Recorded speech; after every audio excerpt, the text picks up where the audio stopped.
துதிக்கும் போது அங்க திருப்தி உண்டாகிறது.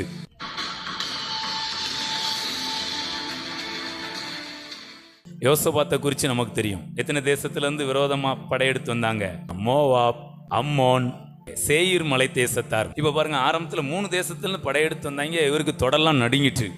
3 தேசத்துல படையெடுத்து வந்தா அப்புறம் தொட நடுங்காம என்ன செய்யும்? நடுங்கி பயந்து, அவருக்கு இவ்வளவுக்கு யுத்தம் பண்ணவும் தெரியாது.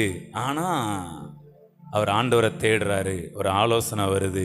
ஆயுதங்கள் பிடிச்சவங்களுக்கு முன்னாடி பாடகரை கொண்டு போய் என்ன பண்றாரு? நிறுத்துறார், துதிக்கிறாரு. கடைசியில் எத்தனை நாள் கொள்ளையிட்டாராம்?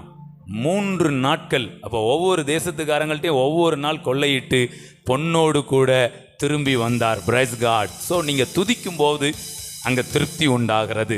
சொல்லுங்களேன், ஒரு 3 நேரம் சொல்லுங்களேன். நான் துதிக்கும் போது என் வாழ்க்கையில திருப்தி உண்டாகிறது. நான் துதிக்கும் போது என் வாழ்க்கையில திருப்தி உண்டாகிறது. நான் துதிக்கும் போது என் வாழ்க்கையில திருப்தி உண்டாகிறது. அப்படியே துதிக்கலாமா?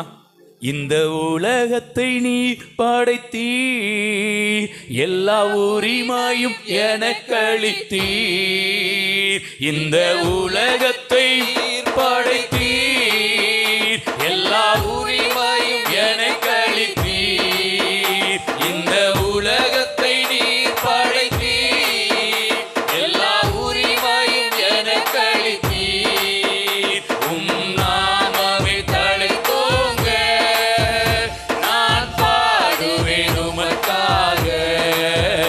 எந்த இதயமே உம்மை பாடும், எந்த நினைவுகள் உமதாகும். எந்த இதயமே உம்மை பாடும், எந்த நினைவுகள் உமதாகும். இயேசு